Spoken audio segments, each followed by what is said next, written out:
বরিশালে চরমোনাই পীরের মধ্যাহ্নভোজে জামাতের আমির দূরত্ব গোচার আভাস। অনেকদিন থেকে কিন্তু আলোচনা হচ্ছে যে ইসলামী রাজনৈতিক দলগুলো তারা জোটবদ্ধ হয়ে নির্বাচন করবে এবং তার নেতৃত্বে থাকবে জামাত। জামাত বিষয়টি খোলসা করেনি, খুব কৌশলে তারা বিষয়টি এগুচ্ছে এবং সেই ক্ষেত্রে আবার ইসলামপন্থী রাজনৈতিক দলগুলোর মধ্যে নানা রকম বিভাজন আছে। এখন আস্তে আস্তে সেই বিভাজনটা তারা দূর করে তারা ক্ষমতায় আসতে পারে এমন একটি আবহ তৈরি করেছে, যার কারণে বিএনপি সহ অন্যান্য রাজনৈতিক দলও উদ্বিগ্ন যে তারা শক্তি সঞ্চয় করছে। তো এমন আলাপ আলোচনার মধ্যেই বরিশালের চরমোনাই দরবারে মুফতি সৈয়দ মোহাম্মদ রেজাউল করিমের সঙ্গে সাক্ষাৎ করেন জামাতের আমির ডাক্তার শফিকুর রহমান। এটাকে অনেকে খুব সিগনিফিকেন্ট হিসেবে দেখছে যে এই দুটি দল যদি একত্রিত হয় তাহলে তাদের ক্ষমতা, তাদের ভোটার সব মিলিয়ে মানুষ হয়তো আকৃষ্ট হবে। দেশের রাজনীতিতে ইসলামপন্থী দল হিসেবে জামাত ইসলাম ও ইসলামী আন্দোলন বাংলাদেশ পরস্পর বিরোধী অবস্থান থাকলেও নতুন পরিস্থিতিতে দূরত্ব গোচার আভাস পাওয়া যাচ্ছে। মঙ্গলবার বরিশালে এসে দুপুরে চরমোনাই পীরের দরবারে ইসলামী আন্দোলনের আমির মুফতি সৈয়দ মোহাম্মদ রেজাউল করিমের সঙ্গে সাক্ষাৎ করেন জামাতের আমির শফিকুর রহমান। এরকম ঘটনা কিন্তু অতীতে ঘটেনি কখনো, যে জামাত ইসলামী আন্দোলনের প্রধানের সঙ্গে সাক্ষাৎ করতে এসছেন। পরে তিনি চরমোনাই পীরের দেওয়া মধ্যাহ্নভোজে অংশ নেন। ইসলামী যুব আন্দোলনের বরিশাল জেলা শাখার সভাপতি HM সানাউল্লাহ জানান, রাজনীতিতে দুই দল এতদিন পরস্পর বিরোধী থাকলেও এখন অনেক বিষয়ে ঐক্যমত্য পোষণ করছে। এটা দুই দলের ঐক্যের সূচনা পর্ব বলতে পারেন। এরই ধারাবাহিকতায় এই প্রথম জামাতের কোনো আমির চরমোনাই পীরের দরবারে এলেন এবং দলীয় প্রধানের সঙ্গে সৌজন্য সাক্ষাৎ ও মধ্যাহ্নভোজে অংশ নিলেন।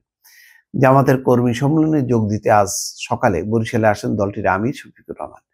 বিকেলে কর্মী সম্মেলনে যোগদানের আগে বেলা 11:30টার দিকে তিনি বরিশাল সদরে চরমোনাই পীরের দরবারে যান। সেখানে তিনি মুফতি সৈয়দ মোহাম্মদ রেজাউল করিমের সঙ্গে সৌজন্য সাক্ষাৎ করেন। এ সময় তারা রাজনৈতিক নানা বিষয় নিয়ে কথা বলেন। পরে দুই দলের নেতা সাংবাদিকদের বিভিন্ন প্রশ্নের জবাব দেন। ইসলামী দলগুলোর ঐক্য বা জোট হচ্ছে কিনা প্রশ্নের জবাবে দুই দলের আমির ঐক্যের জন্য জনসাধারণের কাছে দোয়া চান। তারা বলেন, ইসলামী দলগুলো ভোট কেন্দ্রে একটি বাক্স পাঠানোর চেষ্টা চালিয়ে যাচ্ছে। ভোট কেন্দ্রে একটি বাক্স পাঠানোর চেষ্টা, এটা হতো খুব সিগনিফিক্যান্ট। তার মানে নির্বাচনী জোটের একটা আভাস কিন্তু তারা দিয়ে দিলেন। জামাতের আমির শফিকুর রহমান বলছেন, আমরা মূলত ইসলামী দলগুলোর মধ্যে ঐক্য দেখতে চাই। আমাদের ঐক্যবদ্ধ শক্তি দিয়ে আর কোনো প্রহসনের নির্বাচন হতে দেব না। তাই যথাযথ সময়ের মধ্যে সংস্কার শেষে নির্বাচন দিতে হবে। তিনি বলেন, দেশে 18 কোটি মানুষের মধ্যে শতকরা 91 জন নিজেকে মুসলমান হিসেবে পরিচয় দিতে স্বাচ্ছন্দ্য বোধ করে। বাকি 9 ভাগের মধ্যে কিছু ভিন্ন ধর্মাবলম্বী। সব মিলিয়ে এই বাংলাদেশ আমাদের মিলন মেলা আল্লাহর জন্য। এই মিলন রাজনীতির মাঠেও থাকবে, আমাদের মধ্যে কোনো বিরোধ নেই। জনগণের প্রত্যাশা নির্বাচনের জন্য সব কেন্দ্রে ইসলামী দলগুলোর জন্য একটি বাক্স থাকে।